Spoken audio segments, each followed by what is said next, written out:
আমি মীরা হাসান, আপনাদের সকলকে আমন্ত্রণ জানাচ্ছি যমুনা টেলিভিশনের নিয়মিত আয়োজন ২৪ ঘন্টায়।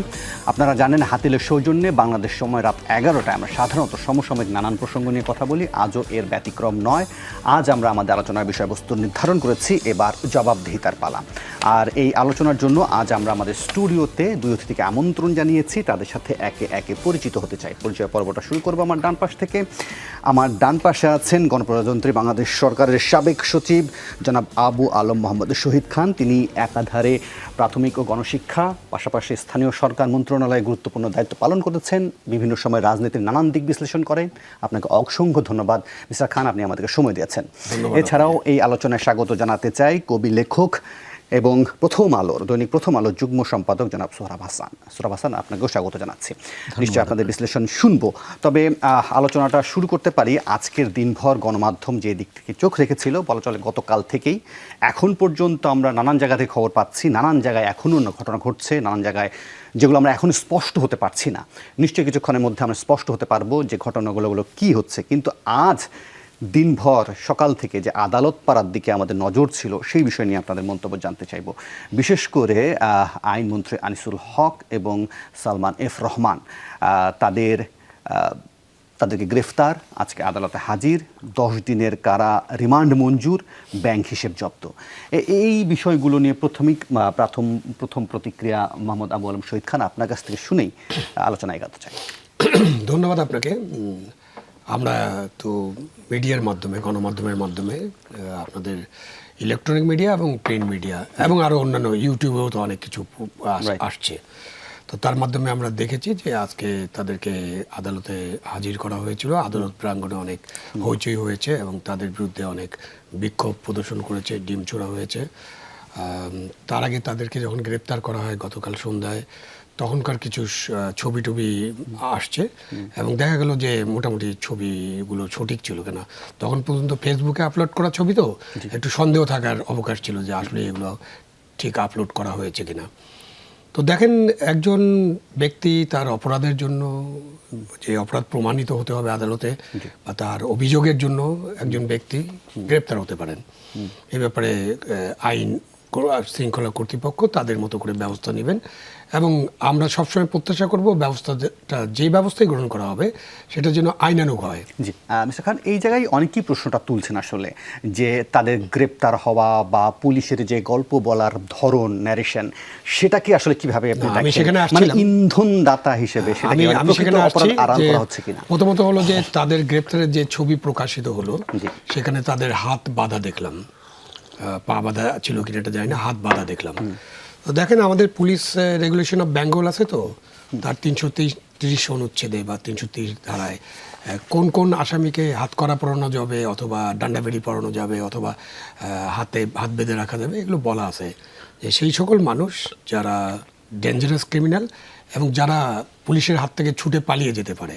ইভেন এটাও কি হতে পারে কিনা যে যারা আসলে টার্গেট হতে পারেন, মানে হস্টাইল সিচুয়েশন, কেউ না কেউ তো আমরা তো দেখেছিলাম। না, হস্টাইল সিচুয়েশন তো আপনার হাত বেঁধে রাখার দরকার নেই, আপনি যেখানে গ্রেফতার করছেন। আমি বলছি যে প্রথম কথাটা হলো যে এটা পুলিশ রেগুলেশন অফ বেঙ্গল এবং আমাদের যে সংবিধান আছে, সেই সংবিধান অনুযায়ী একজন বয়োজ্যেষ্ঠ মানুষ, বয়স্ক মানুষ, তারা আগেই তো বললাম অভিযোগ থাকতে পারে, তাকে আপনি গ্রেপ্তার করবেন। কিন্তু তার এইভাবে হাত বেঁধে তারপর যে ছবিটা প্রকাশিত হলো সেরকম করে তাদেরকে মানে অযথা অপমান করা, এটা কোনো আইনানুগ ব্যবস্থা নয়। এখন তারপরে আদালতে গেল এবং আদালত এখন রিমান্ড দিয়েছে।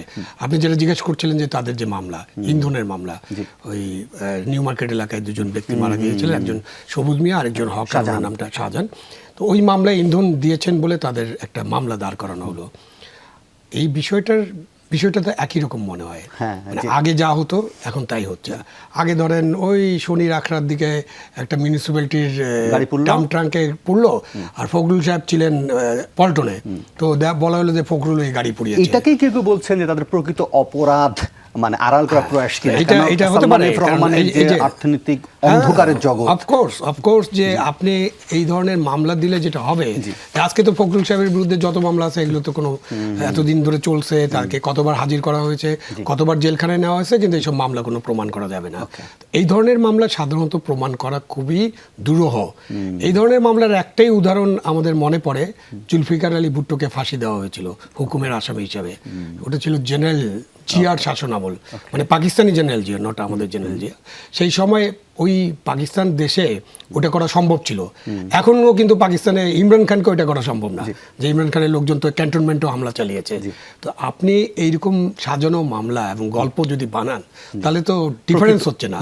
আপনাকে যদি তাদের বিরুদ্ধে কোনো অভিযোগ থাকে, আপনি অভিযোগ আনেন, মামলা করেন, কিন্তু যদি তাদেরকে গ্রেপ্তার করতে হয়, ধরেন আপনি সেফ কাস্টোডির জন্য গ্রেপ্তার করতে পারেন বা গ্রেপ্তার করতে চান, কিন্তু এখন আপনার হাতে মামলা আসে নাই, কারণ থানা পুলিশ এখন সংগঠিত না, তাহলে আপনার কাছে এখনো 54 ধারা আছে, যে ধারাটা অবশ্যই আমরা প্রতিবাদ করি, এটা থাকাই উচিত না পুলিশের কাছে। তো 54 ধারা আছে, সেটাতে সন্দেহজনক গ্রেপ্তার করতে পারেন। তারপরে আপনার কাছে এখনো সেই 1974-এর যে এটা নিয়ে অনেক কথা, অনেক সমালোচনা, ওই স্পেশাল পাওয়ার অ্যাক্ট আছে, সেই অ্যাক্টেও আপনি তাকে ডিটেইন করতে পারেন। আপনি আইনানুগভাবে যেতে পারতেন, যান, রিমান্ড নেন, তারপর আলাপ আলোচনা করেন, তাদেরকে জিজ্ঞাসাবাদ করেন, এবং জিজ্ঞাসাবাদ করে রিমান্ডেরও তো একটা নিয়ম আছে সম্ভবত, রিমান্ডে কি করতে পারি, কি করতে পারি না, তাদের স্বাস্থ্য পরীক্ষা, সেই সব কিছু আমার মতে যে সব কিছু আইনানুগ হতে হবে। আইনানুগ হতে হবে। আরেকটা বিষয়, আমি একটা ছবি আপনাকে দেখাতে চাই, যদিও যেই সংবাদ মাধ্যম এই ছবিটি প্রকাশ করেছে, এখানে দেখা যাচ্ছে খাঁচার মধ্যে, আদালতের ভেতরে খাঁচা। সাধারণত আদালতের ভেতরে আসলে ক্যামেরা অ্যালাউ করা হয় না বা কোনো ধরনের হয় না, কিন্তু কোনো একটি সংবাদ মাধ্যম হয়তো এটা প্রকাশ করেছে, খাঁচার ভেতরে তাদের কাছে ইয়া ছিল, ফোন ছিল, যেভাবে হোক না কেন ছবিটি সামনে এসছে। এখন প্রশ্নের জায়গাটা হচ্ছে 2024-এর 15 জুলাই অন্তর্বর্তীকালীন সরকার, এখন যিনি প্রধান, তিনি সেদিন বলেছিলেন যে খাঁচায় তোলা নিয়ে তার বক্তব্য ছিল আদালত থেকে খাঁচা তুলে নেওয়া উচিত। তারপরও তো দেখছি যে খাঁচার মধ্যেই তো দুজন ব্যক্তিকে নিয়ে আসা হলো, মানে এখনো কি এগুলো তার সাথে যেটা করা হয়েছিল সেটা খুবই নিন্দনীয়, এবং তার সাথে যে ব্যবহার বিগত সরকার করেছেন, বা যেভাবে তাকে বিভিন্ন মামলা মকদ্দমায় জড়িয়ে তাকে হয়রানি করার চেষ্টা করেছেন, তখনই আমরা এটা নিন্দা করেছি। আজকে উনি প্রধান উপদেষ্টা, এই জন্য নিন্দা করছি না, সোহরাব সাহেব আছেন, ওনারাও অনেক নিন্দা করেছেন। এখন উনি যেটা বলেছেন, সরকার তো কেবল গঠন হয়েছে, কয়েকদিন মাত্র হলো, নিশ্চয়ই এই ছবি দেখার পরে উনি আদালত থেকে এই খাঁচাগুলো সরানোর ব্যবস্থা করবেন। জি, অসংখ্য ধন্যবাদ। আমি একটু সোহরাব হাসান, আপনার বিশ্লেষণও জানতে চাইবো, যে একই ধরনের প্রশ্ন দিয়ে আপনার কাছে শুরু করতে চাই, যে ধরেন যে যা দেখলেন সেটা নিয়ে আপনি কি বিশ্লেষণ করবেন, পাশাপাশি যদি আরেকটা মানে বক্তব্য আমরা খুব সামনে আসছে আমাদের সামনে, সেটা বিশেষ করে ধরেন আইন উপদেষ্টার কাছ থেকে, যে তিনি বলছেন 1 থেকে 5ই জুলাই ছাত্র জনতার আন্দোলনের সংগঠিত হত্যাকাণ্ডগুলোর বিচার আন্তর্জাতিক ট্রাইব্যুনালে করা যেতে পারে। সেক্ষেত্রে হত্যাকাণ্ড শুধুমাত্র কি 1 জুলাই থেকে 5 আগস্ট পর্যন্তই হয়েছে, 5 আগস্টের পরে কি হয়নি, সেগুলোর বিষয় বা কী হবে, সেটা বিশ্লেষণ আপনার। ধন্যবাদ। তার আগে আমি যদি আরও একটু পেছনে যাই, এই যে শিক্ষার্থীদের আন্দোলন বা বৈষম্য বিরোধী যে ছাত্র আন্দোলন, তাদের উদ্দেশ্য কী ছিল? বৈষম্যের অবসান, তাদের উদ্দেশ্য আইনের শাসন। যেহেতু বিগত সরকারে মানে আইনের শাসন ছিল না, তাদের উদ্দেশ্য শান্তি প্রতিষ্ঠা, ন্যায় বিচার প্রতিষ্ঠা, যেহেতু বিগত সরকারে আমলে ছিল না। এবং মানুষের, বিগত সরকারের প্রতি মানুষের যে ক্ষোভ এবং কী বলে, সেটা কিন্তু সেই ক্ষোভের কারণেই কিন্তু এই শিক্ষার্থীদের আন্দোলন, তাদের কোটা সংস্কার আন্দোলন গণ আন্দোলনের রূপ নিয়েছে। অর্থাৎ মানুষ একটি পরিবর্তন চেয়েছিল।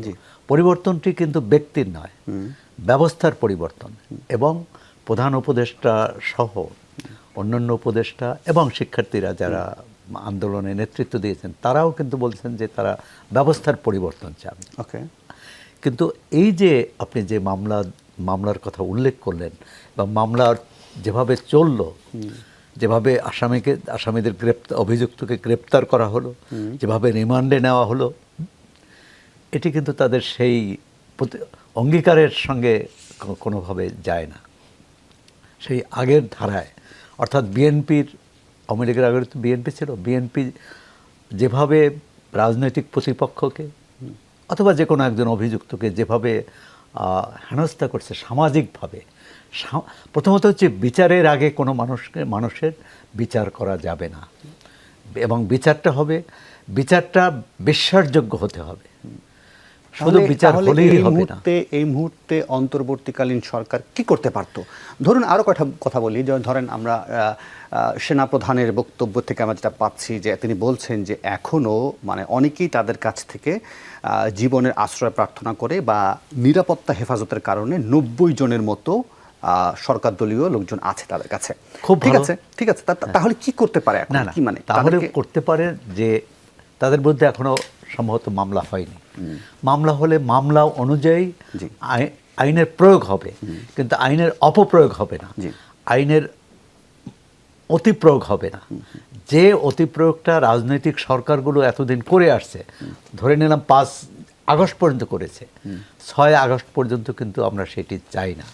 6 আগস্টের পর থেকে, কারণ তাহলে পরিবর্তনটা কি হলো? পরিবর্তনটা এটা নয় যে আগে আগে একটা সরকার ছিল, সেই সরকার, নতুন একটা সরকার আসলো, তারা একইভাবে কাজ করবে। আমি এই ক্ষেত্রে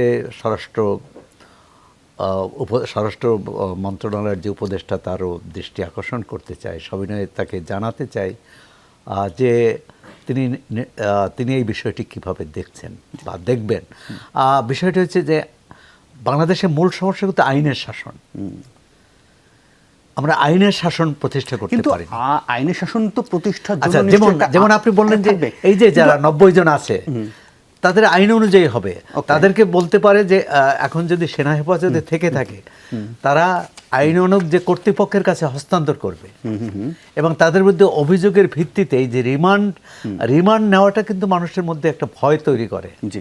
না, আমি অন্যদের এখন মধ্যে পর্যন্ত আচ্ছা, এই মানুষগুলো সাবেক বেশ কয়েকজন সেনা কর্মকর্তার যে ধরনের উদ্ধৃতি আমি গণমাধ্যমে লক্ষ্য করেছি, তারা আমাদের সেখানে তারা যেটা বলার চেষ্টা করেছেন যে যদি মামলা থেকে থাকে বা মামলা করা হয়, সুনির্দিষ্ট সেখান থেকে মানে আবার গ্রেপ্তার করতে তাদের কোনো বাধা নেই, সেই জায়গা থেকে তারা তাদের স্পষ্ট করে দিয়েছে। কিন্তু আমি যেটা বলছিলাম যে আন্তর্জাতিক অপরাধ ট্রাইব্যুনালে যাওয়ার বিষয়টি, বিশেষ করে মানবাধিকার লঙ্ঘনের যে কাজগুলো হয়েছে, মানে ধরেন আমি আপনাকে একটা ছবিও দেখাতে পারি যে ধরেন পুলিশের সাজোয়া যান থেকে একটা ছেলেকে কীভাবে ফেলে দেওয়া হচ্ছে, জীবন্ত ছিল কি না ছিল সেটাও হয়তো আমি তখন জানি না, হয়তো সেটা জীবন্ত থাকতেও পারে। যেভাবে সাজোয়া জানে থেকে ফেলে দেওয়া হয়েছিল, যেই ছেলেটির নাম বলা হচ্ছে আশহাবুল ইয়ামিন, যিনি এমআইটি স্টুডেন্ট, মানে Mirpur military institute of science and technology student. মানে এইরকম ঘটনা যখন একের পর এক দৃশ্য আমাদের চোখের সামনে এসছে, তাহলে আমরা কেন এটাকে মানে আন্তর্জাতিক অপরাধের জায়গায় নিয়ে যেতে পারবো না, বা আমাদের এখানে বা বিচার হবে না? কেন হবে না? না না, পারা না পারা তো কেউ করেনি। কথা হচ্ছে যে একজন মানুষের মর্যাদা, তার বিচার করলে কিন্তু মর্যাদা হানি করা যায় না।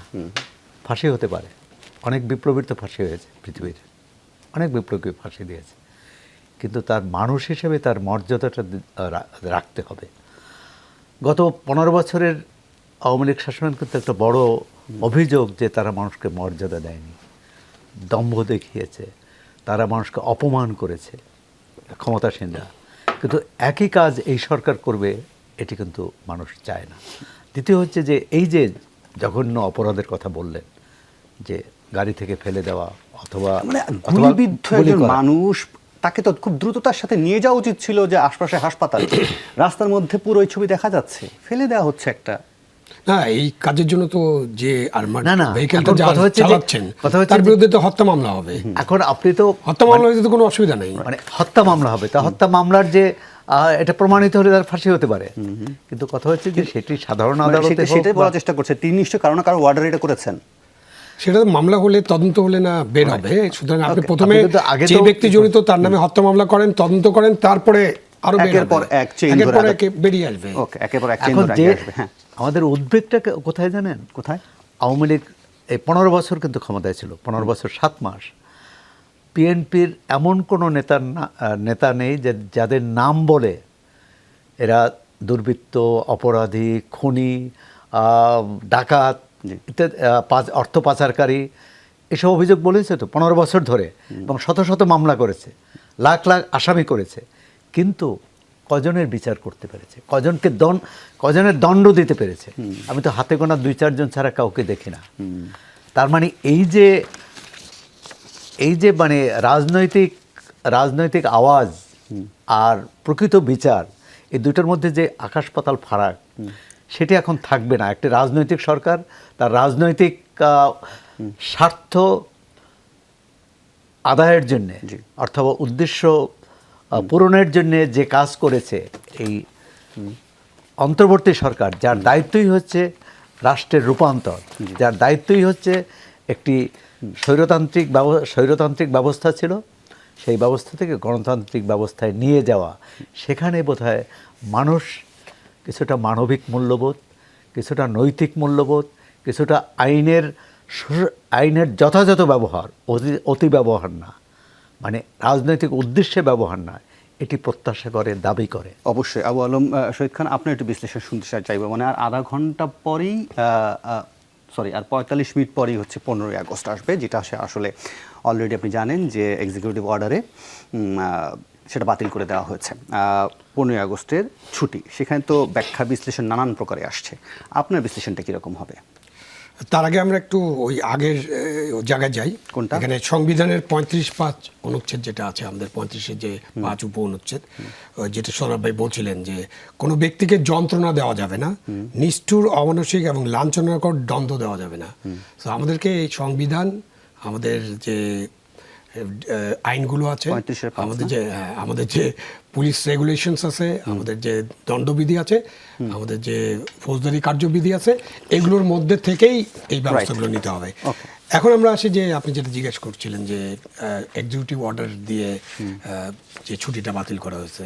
তো একটা ছুটি, এক্সিকিউটিভ অর্ডারে তো অনেক ছুটি থাকে, আমাদের পুরো ক্যালেন্ডার জুড়ে ছুটি আছে, অনেক ছুটি আছে। তার যে কোনোটাই এক্সিকিউটিভ অর্ডার দিয়ে সরকার বাতিল করে দিতে পারেন, এতে কোনো অসুবিধা নেই। বাট এই ছুটি বাতিলের সাথে শোক দিবস পালন করা বা জাতীয় শোক দিবসের কি হবে, এটার কোনো ব্যাখ্যা আমরা সরকারের, অন্তর্বর্তীকালীন সরকারের কোনো মুখপাত্রের কাছ থেকে এখন পাইনি। সেই জন্য আপনি বলছেন যে নানান ব্যাখ্যা থাকতে পারে। তা এখন এটা আমরা সোজা সাপটাভাবে দেখি যে একটা ছুটি ছিল এবং জাতীয় শোক দিবস ছিল। ছুটি থাকবে না, তার মানে কালকে অফিস আদালত খোলা থাকবে। জাতীয় শোক দিবসের প্রোগ্রাম হতে কোনো বাধা নেই, এবং শোক দিবসের প্রোগ্রাম জাতীয়ভাবে ওনারা করবেন কিনা এটা আমরা কালকে দেখতে পারবো। যখন জাতীয়ভাবে করা হবে, তখন অন্তর্বর্তীকালীন সরকারের কেউ সেখানে রিপ্রেজেন্ট করতে পারেন, প্রোটোকল অনুযায়ী কোনো অনুষ্ঠান হতে পারে। সেটা ওনারা না করলে সেটা আমরা দেখতেই পারবো যে ওনারা এটা করলেন না জাতীয়ভাবে। বাট মানুষের ব্যক্তিগত শোক প্রকাশ বা কোনো একটি দলের কর্মীদের, সমর্থকদের, নেতাদের, তাদের নেতার প্রতি শোক প্রকাশে তো কোনো বাধা দেওয়ার কোনো সুযোগ নেই। এই জন্য যে দেশটা তো যে আন্দোলনটা হলো বা যে মুক্তিযুদ্ধ হয়েছিল, সেটা তো গণতান্ত্রিক, মানবিক, অসাম্প্রদায়িক বাংলাদেশের জন্য।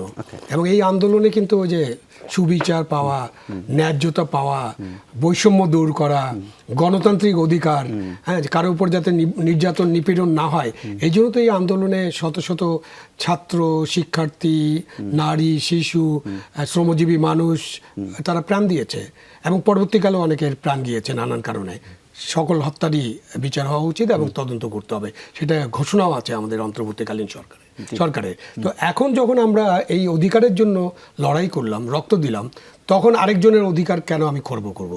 আপনার অধিকার আছে, আপনি আপনার শোক প্রকাশ করতে পারেন, কিন্তু একটাই শর্ত থাকতে পারে যে সেখানে কোনো এমন বিশৃঙ্খলা করা যাবে না, যেটাকে আমরা বলি যে গাড়ি ঘোড়াতে আগুন দেওয়া যাবে না, কোনো ভাঙচুর করা যাবে না, এসব করবেন না, কিন্তু আপনি শোক প্রকাশ করতেই পারেন। ওকে, তাহলে কি সৌরভ ভাই, এটা কি এখন যারা আওয়ামী লীগ করেন বা আওয়ামী লীগ ধারণ করেন বা আওয়ামী লীগ সমর্থন করেন, তাদের কি অগ্নি পরীক্ষার সময়? তাদের কেন, আমি তো মনে করি পুরো জাতির অগ্নি পরীক্ষার সময়, অন্তর্বর্তী সরকারেরও। অন্তর্বর্তী সরকার কিন্তু ওয়াদা করেছে তারা ন্যায্যতার পক্ষে থাকবে, গণতন্ত্রের পক্ষে থাকবে, সব নাগরিকের মৌলিক অধিকার নিশ্চিত করবেন। একজন নাগরিক যদি শোক প্রকাশ করতে চায়, সেটা যেমন নিশ্চিত করবেন, সে তাতে বাধা দেবেন না। আবার যদি কেউ না করে, তাকে জোর করে করাবেন না। এখন যেটি আমাদের রাজনৈতিক সংস্কৃতিটা হচ্ছে, যেমন 5 আগস্ট পর্যন্ত আওয়ামী লীগ ছাড়া কিছু ছিল না, আর এখন আওয়ামী লীগ ছাড়াই হচ্ছে বাংলাদেশ। মানে এই যে ধারণা, স্বরাষ্ট্রমন্ত্রী হলো কেন? ছাড়া না, আওয়ামী লীগ ক্ষমতায় নাই বলে। মানে আমাদের হচ্ছে সবকিছু নিরূপণ করা ক্ষমতা দিচ্ছেন আপনি। আওয়ামী লীগ ক্ষমতা নেই অর্থ কি আওয়ামী লীগ কি ক্ষমতা পূজারী দল? মানে ক্ষমতা আওয়ামী লীগ না, যে কোনো দল ক্ষমতা নেই বলে তার যে চিন্তা, তার নীতি, আদর্শ কিছুই থাকবে না। এবং আওয়ামী লীগ 5 আগস্ট পর্যন্ত ক্ষমতায় ছিল, আওয়ামী লীগের বাইরে কিছু থাকবে না, তাদের মনস্তত্ত্ব ছিল এরকম। ওকে, আমরা মনে করি সেটাও যেমন নিন্দনীয় ছিল। আর এখন যদি এরকম যে আওয়ামী লীগ তার শোক প্রকাশও করতে পারবে না, আওয়ামী লীগের সাংগঠনিকভাবে না হোক ব্যক্তিগতভাবে হোক, এবং তার নেতার বাড়িতে যে শোক প্রকাশ করতে পারবে না, একটা ফুল দিতে পারবে না, এটা হচ্ছে মানুষের মৌলিক অধিকার। জি, সেই অধিকারের জায়গা থেকে আমি একটা বিরতি নেই, বিরতির পর ফিরে এসে আপনাকে দিয়ে আবার শুরু করবো, আপনাকে এটা শুরু করবো যে যেহেতু আমরা একটা সময় বলছি যে একটা সমতার দিকে আমরা যেতে চাই, আমরা সাংবিধানিকভাবে দেশটাকে তৈরি করতে চাই, বা নতুন সংবিধান অনেকেই দাবি করছেন তৈরি করতে, সংস্কারের কথা বলছে, সেই সমতার জায়গা থেকে যদি আমি বলি এই মুহূর্তে ধরেন একটা স্পেসিফিক উদাহরণ দিয়ে, এই উদাহরণ কে কীভাবে নেবে আমি জানি না, ধরেন বিএনপির অ্যাক্টিং চেয়ারম্যান তারেক রহমানের বক্তব্য দীর্ঘদিন প্রচারিত হয়নি, মানে এটা কি আপনি মনে করেন যে এটা কি কোনো অসাংবিধানিক আদেশের বলেই এটা হয়েছিল? এটা একটু বিশ্লেষণ করবেন সোহরাব হাসান। যেই প্রশ্নটি বিরতির আগে রেখে গিয়েছিলাম আসলে, যে বিএনপির অ্যাক্টিং চেয়ারম্যান তারেক রহমানের বক্তব্য যে এতদিন প্রচার হয়নি, প্রচার করা হয়নি, সেই যে একটা আদেশ ছিল, এই আদেশটিকে আসলে আপনি কীভাবে দেখেন? এটা কি সাংবিধানিক আদেশ নাকি অসাংবিধানিক আদেশ? না, সাংবিধানিক অসাংবিধানিক সেটা কিন্তু যদি অসাংবিধানিক হয়, আরেকটি আদালতের আদেশের মাধ্যমেই কিন্তু এটি বাতিল করতে হবে। মানে আপনি যেমন হাইকোর্টের এই যে কোটা সংস্কার নিয়ে হাইকোর্টের আদেশটি বাতিল করতে হলো আপিল বিভাগে যেয়ে। সুতরাং এটি হতে পারে যে 15 বছর ধরে বা 10 বছর ধরে আমরা একটা অন্যায় আদেশ, মানে আমাদের নৈতিকভাবে যে একটা অন্যায় আদেশ এটি এখানকার গণমাধ্যম করেছে, কিন্তু একইভাবে গণমাধ্যম প্রকাশ করতে পারেনি, কিন্তু এটা তো অপ্রকাশিত থাকে না। কারণ এখন সামাজিক যোগাযোগ মাধ্যম এতটাই শক্তিশালী, এতটাই বহুল প্রচারিত, সুতরাং মূলধারার গণমাধ্যম যদি নাও প্রচার করে সেটি লুকিয়ে রাখার কোনো সুযোগ নেই। এবং তার বক্তৃতা এখানে প্রচার করা হয়নি আওয়ামী লীগ ক্ষমতায় থাকতে, কিন্তু তারেক রহমান ওখান থেকে লন্ডন থেকে এখানে দল নিয়ন্ত্রণ, দলের সিদ্ধান্ত দেয়া, স্থায়ী কমিটির বৈঠক করা, এবং তৃণমূল পর্যায় পর্যন্ত নেতাকর্মীদের সাথে তার যোগাযোগ, বৈঠক করার তো কোনো সমস্যা হয়নি। সুতরাং এক ধরনের মানে কোনো সরকার ওই আদালতের রায় দিয়ে এটি বক্তব্য প্রচার করতে প্রচারটা নিষেধ করতে পেরেছে, বাকিটা কিন্তু কোনো কিছুই নিষেধ করতে পারেনি।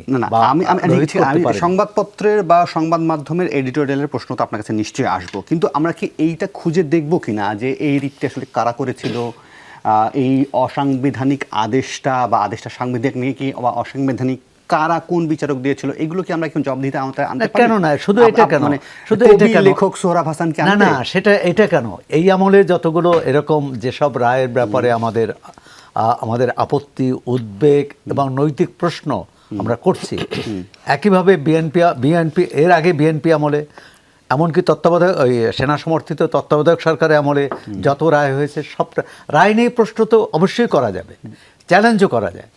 এখন কথা হচ্ছে যে তার একটা অনুকূল পরিবেশ দরকার, একটা গণতান্ত্রিক পরিবেশ দরকার। এখন আমরা যদি বলি যে 5 আগস্ট পর্যন্ত যে সরকার ছিল, এই সরকারটা ছিল একনায়কত্ববাদী, স্বৈরতান্ত্রিক, এ কারণে আমরা পারিনি, গণমাধ্যম পারেনি। ফ্যাসিস্ট বলেও যেটা, আচ্ছা যাই হোক, ফ্যাসিস্ট যে ভাষাই বলেন, স্বৈরতান্ত্রিক আর ফ্যাসিস্ট একই। কিন্তু এখন তো যারা ক্ষমতায় আছেন তারা তো দাবি করছেন যে একটা রাজনৈতিক রূপান্তরে তারা যাচ্ছেন, শাসনতান্ত্রিক রূপান্তরে যাচ্ছেন, স্বৈরতন্ত্র থেকে গণতন্ত্রের দিকে যাচ্ছেন। এখনও যদি সেই একই প্রশ্ন আসে যে অমুক দেশে থাকা অমুক নেতার বক্তব্য আমাদের কি বলে রাষ্ট্রীয় সম্পর্কের ক্ষেত্রে সমস্যা তৈরি হয়, তাহলে তো সেই কি বলে মানে তাহলে তার পরিবর্তন হলো না। কিন্তু আমরা পরিবর্তন চাই। আর দ্বিপক্ষীয় সম্পর্ক বা বহুমাত্রিক সম্পর্কের ক্ষেত্রে এটি কূটনৈতিকভাবেই মোকাবেলা করতে হয়। এটি কিন্তু ব্যক্তির বক্তৃতা বিবৃতির উপর নির্ভর করে। আমি বললাম শহীদ খানকে এই বিষয়টি নিয়ে আপনারও বিশ্লেষণ জানতে চাইব। বিশেষ করে আমি জানতে চাইবো এই কারণে যে পররাষ্ট্র উপদেষ্টার যে বিবৃতি, সেই বিবৃতি থেকেই আপনাকে একটু বলবো যে একটু মনোযোগ দিয়ে তারপরে আপনি এই বিশ্লেষণটা করবেন। তার বক্তব্যের জায়গাটা হচ্ছে তিনি আজকে ভারতীয় হাই কমিশনার প্রণয় ভার্মাকে দেখেছিলেন এবং সেখানে বলা যে বিবৃতিতে এসছে সেখানে বলছেন যে ভারত থেকে শেখ হাসিনার বিবৃতি দ্বিপাক্ষিক সম্পর্ক ক্ষতি হওয়ার একটা আশঙ্কা আছে। এখন যেটা আগে তারেক রহমানের সাথে হয়েছে সেটা যদি এখন শেখ হাসিনা বা তার পরিবারের সাথে হয়, মানে সেটাকে আপনি কিভাবে দেখবেন? আবার পক্ষান্তরে তার ছেলে সজীব ওয়াজেদ জয় তিনিও বক্তব্য দিচ্ছেন নিয়মিত। ইভেন তার বক্তব্যটা আমি একটু পরে আপনাকে জানাবো, কিন্তু তার বক্তব্যগুলো এক একদিন এক এক রকম আসছে। বাট পুরো বিষয়টা নিয়ে যদি আপনি বিশ্লেষণটা করতেন। প্রথমত হচ্ছে যে দুইটা পৃথক ঘটনা, দুটাকে পৃথকভাবে বিবেচনা করতে হবে। প্রথম ঘটনা ধরেন তারেক রহমানের বক্তৃতার প্রচারে তিনি কিন্তু বক্তৃতা দিয়ে যাচ্ছিলেন অনেকদিন ধরে, এবং একটা পর্যায়ে হাইকোর্টে একটা রিট করা হয় এবং বলা হয় যে একজন পলাতক দণ্ডপ্রাপ্ত আসামির বক্তব্য কেন এই মিডিয়াতে প্রচারিত হবে, মানে ফর্মাল মিডিয়া, কিন্তু এটা আপনাকে খেয়াল রাখতে হবে, ফর্মাল মিডিয়াতে প্রচার বন্ধ। তারপরে এটার একটা রায় আসলো এবং এই রায়ের বিরুদ্ধে আপিল করা হলেও এটা রিজেক্ট করা হয়েছে সম্ভবত, এবং খুব বেশি পার্সু হয়েছে বলে আমি দেখিনি। খুব বেশি পার্সু মানে এটা নিয়ে অনেক কিছু করা যেত, অনেকবার আদালতে যাওয়া যেত, রিভিউ টিভিউ অনেক কিছু করা যেত। কেন করা হয়নি এটার উত্তরটা আমাদের খুঁজতে হবে। আমরা কিন্তু এখন নতুন ইয়েতে আছি, মিলেনিয়ামে আছি, 2024 সাল। এটা 60, 70, 80, 90-এর দশকের কথা চিন্তা করেন। তখন কিন্তু কোনো রাজনৈতিক নেতার বক্তব্য, বিবৃতি, যাই কিছু, প্রেস রিলিজ, সব কিছুই খবরের কাগজের মাধ্যমে আসতো। টেলিভিশনও ছিল না, একটা টেলিভিশন ছিল বিটিভি, এবং তারপরে তো আপনার অনেক পরে 96 সালে 97 সালের দিকে একটা প্রাইভেট টেলিভিশন হয়, ইটিভি। তারপরে এখন তো দেশে 35টা টেলিভিশন আছে। তো ওই সময় বক্তব্য, বিবৃতি, প্রচারের যে সুযোগ সুবিধা ছিল আর এখনকার যে সুযোগ সুবিধা, এখনকার যে সামাজিক নেটওয়ার্ক, স্মার্ট বাংলাদেশ বা স্মার্ট পৃথিবীতে আপনি পৃথিবীর যে কোনো কান থেকে আপনি যে কোনো বক্তব্য ভিডিও করে আপনি ফেসবুকে দিতে পারেন, আপনি মেসেঞ্জারে দিতে পারেন, আপনি হোয়াটসঅ্যাপে দিতে পারেন, আপনি টেলিগ্রামে দিতে পারেন। দেয়ার আর সো মেনি অ্যাপস। কিন্তু ইম্পর্টেন্ট টাইমে আপনি 10টা দিন ইন্টারনেট বন্ধ করে রাখেন না, ওটা তো পরের প্রশ্ন।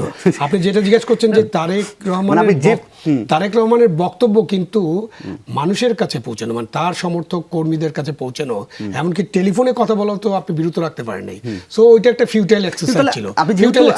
যেহেতু আপনি সাংবাদিকতার ছাত্র, আপনি পড়েছেন সেই জায়গা থেকে বলছি যে আমাদের গণমাধ্যমের এডিটর যেখানে আছেন, এখন যদি শেখ হাসিনার বক্তব্য, মানে উনি যেটা বলছেন যে এটা আশঙ্কা প্রকাশ করেছেন, মানে নট দ্যাট যে এটার জন্য এই সম্পর্ক খারাপ হয়ে যাবে।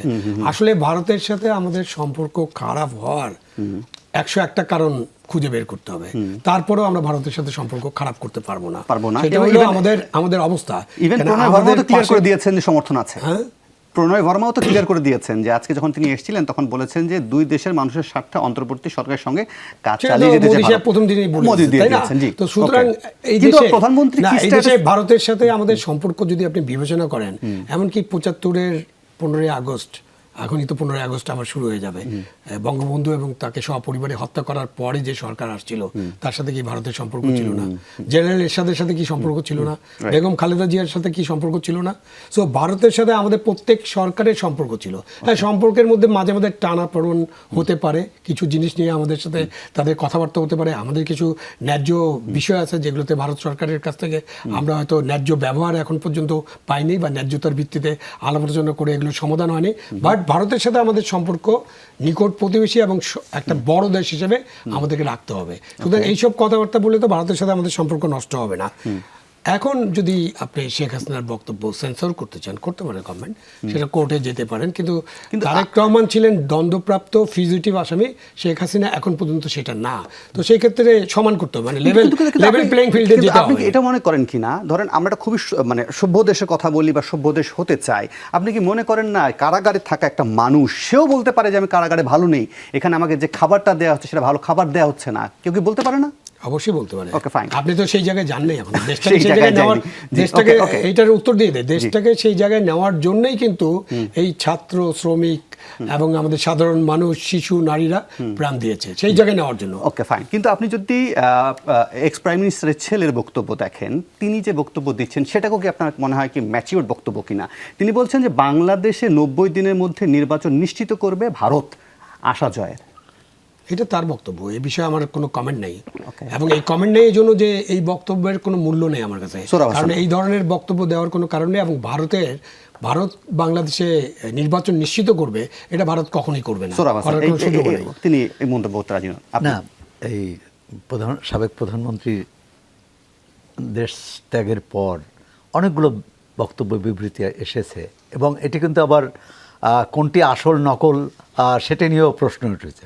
আমি যেগুলো যে বাংলাদেশের একবার- প্রথম সারির গণমাধ্যম যারা ক্রস চেক করে ভেরিফাইড করে তার থেকে না তথ্য না নিয়েছি। তার থেকে আমি বলছি Please, হ্যাঁ। যে প্রথম সজীব ওয়াজেদ জয় বললেন যে মা পদত্যাগ করেননি, পরদিন বিবৃতি আসলো যে আমি পদত্যাগ করেছি।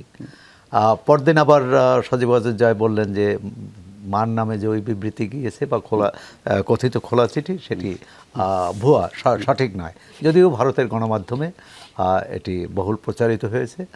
বিষয়টি হচ্ছে যে যুক্তরাজ্য থেকে তারেক রহমান তো গত 17 বছর ধরে রাজনীতি করেছে, বা 16 বছর ধরে। মানে যুক্তরাজ্যের সাথে আমাদের সম্পর্কের কোনো অবনতি হয়েছে না।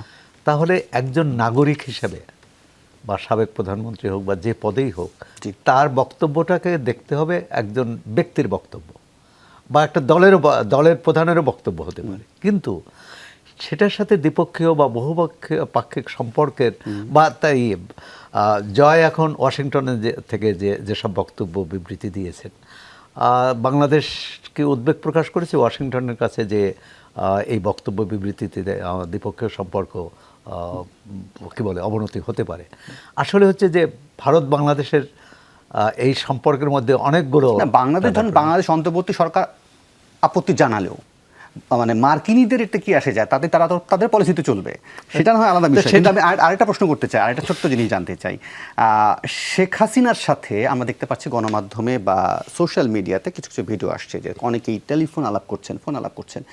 এখন তিনি যদি, আমি জানি না এটা অরিজিনাল কিনা, কেন চেক করার আমার সুযোগ হয়নি, যেহেতু আমার চোখে পড়েছে, নিশ্চয়ই আপনাদের অনেকেরই চোখে পড়ছে, যেই ব্যক্তির সাথে ফোনে কথা হচ্ছে তাকেও গ্রেফতার করা হচ্ছে, এটা কি? মানে প্রতিটি হচ্ছে যে রাষ্ট্র যদি মনে করে যে তার সার্বভৌমত্বের জন্য উদ্বেগজনক, জনশৃঙ্খলার জন্য উদ্বেগজনক, তাহলে রাষ্ট্র আইন প্রয়োগ করতে পারে।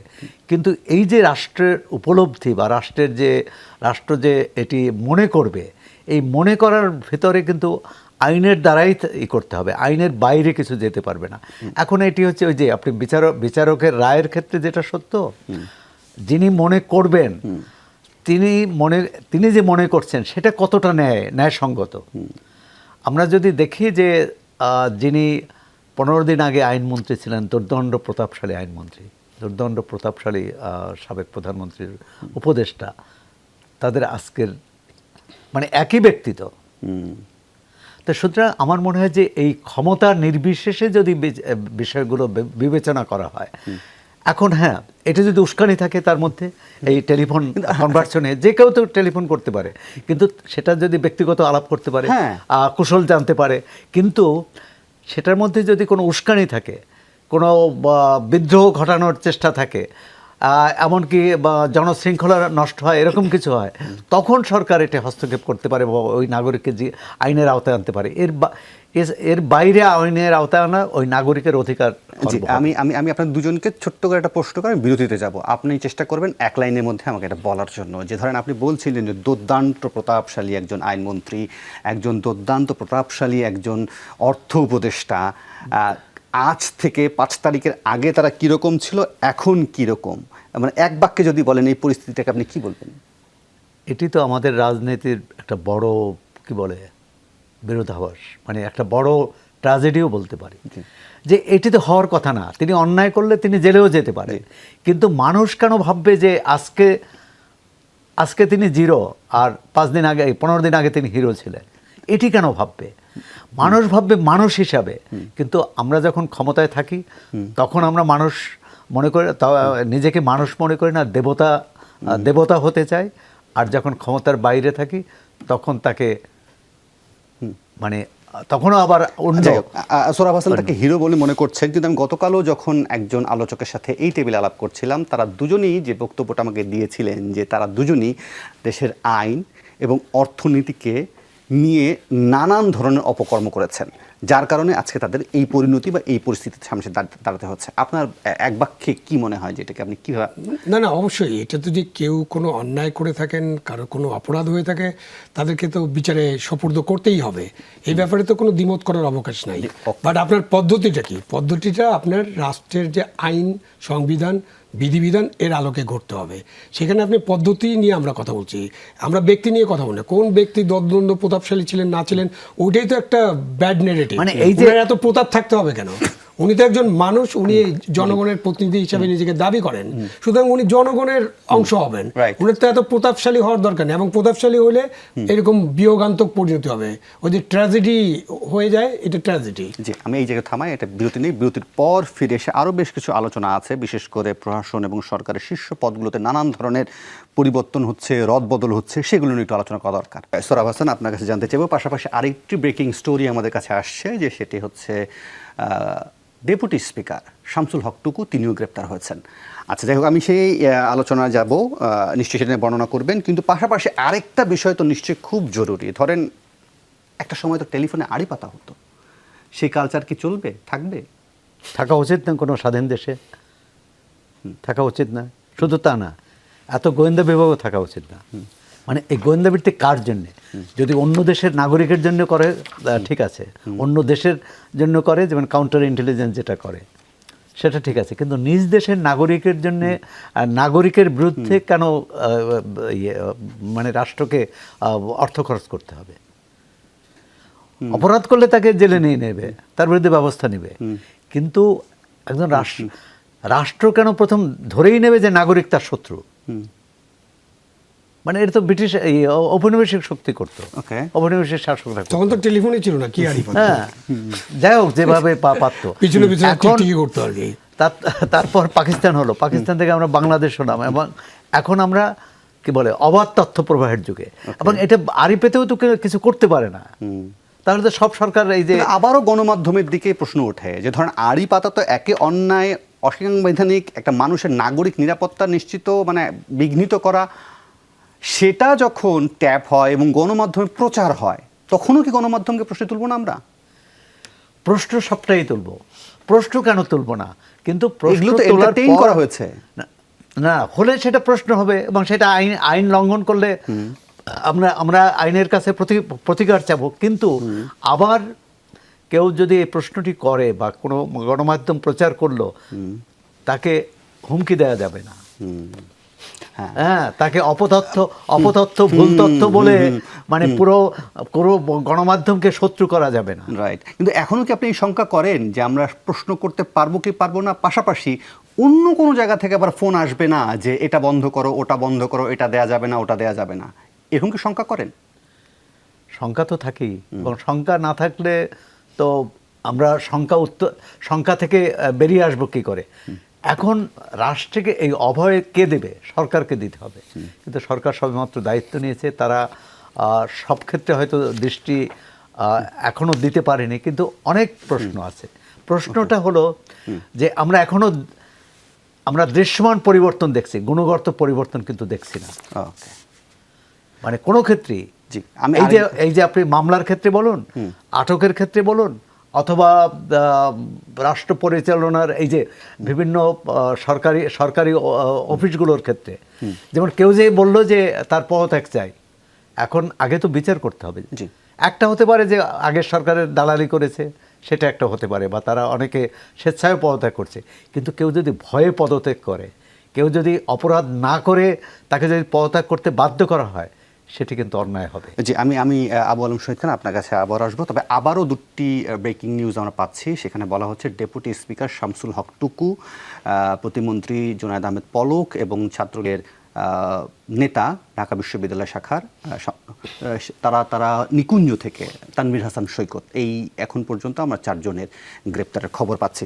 এখন ঠিক আছে, এটা নিয়ে নিশ্চয়ই বিশ্লেষণ করবেন। পাশাপাশি যেটা জানতে চাইব যে ধরনের চুক্তিভিত্তিক নিয়োগগুলো বাতিল হচ্ছে, যেভাবে নানান জায়গায় পদত্যাগে হিড়িক পড়ছে, কোথাও কোথাও আমরা দেখছি খুবই স্ট্রং জায়গাগুলোতে, যেমন পুলিশের বিশেষ শাখা, নাম ধরেও বলা যায়, তাদেরকে বাধ্যতামূলক অবসর দেওয়া হচ্ছে। এগুলোকে শুধুমাত্র এই অবসর দিয়ে শেষ, মানে এটাই সমাধান, বা আরো কিছু দেখতে চান কিনা আপনি? না, এগুলো তো আপাতত সমাধান। এখন একটা নতুন সরকার আসার পরে তাদের কাছে অনেক অভিযোগ বা অনেক দাবি দেওয়া থাকবে, এবং তার ভিত্তিতে তারা কিছু ব্যবস্থা নেবেন, এগুলো সেই সব ব্যবস্থা। বাট জিনিসটা হলো যে আমাদের এই যে ছাত্র গণ অভ্যুত্থান হয়ে গেল, এটা তো ভয় থেকে মুক্তির জন্য, রাইট। সুতরাং বা চাপ থেকে মুক্তির জন্য, ন্যায্যতা প্রতিষ্ঠা করার জন্য। সো এখানে আবার সেই কথাই যে আপনি যা কিছু করতে চান আইন অনুসরণ করে, বিধিবিধান অনুসরণ করে, ন্যায্যতার ভিত্তিতে করেন। এখন ধরেন চুক্তিভিত্তিক নিয়োগ সম্পর্কে যদি একটা জেনারেল আলাপ করতে চাই আমরা, তাহলে ধরেন চুক্তিভিত্তিক নিয়োগ কাদেরকে দেওয়া হয়? চুক্তির চাকরি হচ্ছে তুষ্টির চাকরি, তাকেই দেওয়া হয় যিনি খুবই অনুগত, এবং সেই অনুগত ব্যক্তিটি যদি ওই সায়েন্টিফিক বা কোনো শিক্ষকতা বা কোনো বিশেষ কিছু না থাকে, প্রশাসন, পুলিশে বা বিচারের বিভাগে যদি দেওয়া হয়, তখন ওই অনুগত ব্যক্তিটি সরকারকে সন্তুষ্ট করার জন্য সরকার যা যেমনভাবে চাইবে তেমনভাবে করবে। এইভাবে তো আমাদের প্রতিষ্ঠানগুলোকেও নষ্ট করা হয়েছে, এইভাবে আমাদের সাংবিধানিক প্রতিষ্ঠানগুলো পর্যন্ত নষ্ট হয়ে গেছে। সুতরাং চুক্তিভিত্তিক নিয়োগের ক্ষেত্রে সরকার সিদ্ধান্ত নেবে যে আগের সরকারের চুক্তিভিত্তিক যারা ছিলেন অপ্রয়োজনীয় যেটাই মনে করবেন সেটাই বাতিল করবেন, একদম ঢালাওভাবে বাতিল করবেন, কারণ এই চুক্তিভিত্তিক নিয়োগই থাকার দরকার নেই। ইভেন যে রাষ্ট্রপতির একটা 10% কোটা আছে যার মাধ্যমে এইসব চুক্তিভিত্তিক নিয়োগ দেওয়া হয়। আমরা কোটার বিরুদ্ধে তো বৈষম্য দূর করার আন্দোলন করেছি, সুতরাং রাষ্ট্রপতির ওই কোটাটাও বাতিল করে দেওয়া হচ্ছে, সাহস করে বাতিল করে দেওয়া হচ্ছে, এটা আমি পরিষ্কারভাবে বললাম। তাহলে কিন্তু এই চুক্তিভিত্তিক নিয়োগগুলো থাকবে না। আর যিনি চুক্তিভিত্তিক নিয়োগে আছেন, মনে করেন আমি চুক্তিভিত্তিক নিয়োগে আছি এবং আমি জানি যে আমি কেন চুক্তিভিত্তিক নিয়োগে আছি, আমার তো একটা নৈতিক স্ট্যান্ডার্ড থাকা উচিত। আগে তো ছিল না, যে কারণে আমি হাতে পায়ে ধরে তেল মালিশ করে চুক্তিভিত্তিক নিয়োগ একটা অনেক কষ্ট করে নিয়েছি। কিন্তু এখন তো এই যে অভ্যুত্থানের পরে এখন তো আমার মাথায় এটা ঢোকা উচিত যে ভাই আমার এই চুক্তিভিত্তিক নিয়োগে থাকার দরকার নেই, কেন যে সরকার আমাকে চুক্তিভিত্তিক নিয়োগ দিল সেই সরকারই চলে গিয়েছেন, সুতরাং আমি নিজেই পদত্যাগ করতে পারি। ওকে, তাহলে আরেকটা বিষয় যেটা বলছিলাম যে পুলিশের বিশেষ করে যেটা রিফর্ম এবং আদালতের বিষয়গুলো যেটা আসছিল গত দুদিন ধরে ভীষণ রকমের আলাপ হচ্ছিল, সেই জায়গা থেকে যদি জিজ্ঞেস করি, বিশেষ করে পুলিশের ব্যাপারটাকে ধরেন যে কয়েকজন পুলিশ কর্মকর্তাকে অব্যাহতি দেওয়া হয়েছে, সেই স্বরাষ্ট্র মন্ত্রণালয় থেকে যে প্রজ্ঞাপন জারি করা হয়েছে সেখানে তারা সরকারি চাকরি আইন 2018 সেখানে যে 57 নম্বর আইন বলা আছে সেখানে বলছে 45 ধারা বিধান অনুযায়ী জনস্বার্থে সরকারি চাকরি থেকে মনিরুল ইসলাম অব্যাহতি দেওয়া হইল কারণ তারা জনস্বার্থকে ভায়োলেট করেছেন। মানে এই ধারায় কি তাদেরকে আবার মানে কট করা, মানে এই ধারায় কি তাদের উপর অ্যাপ্লাই করা যায়?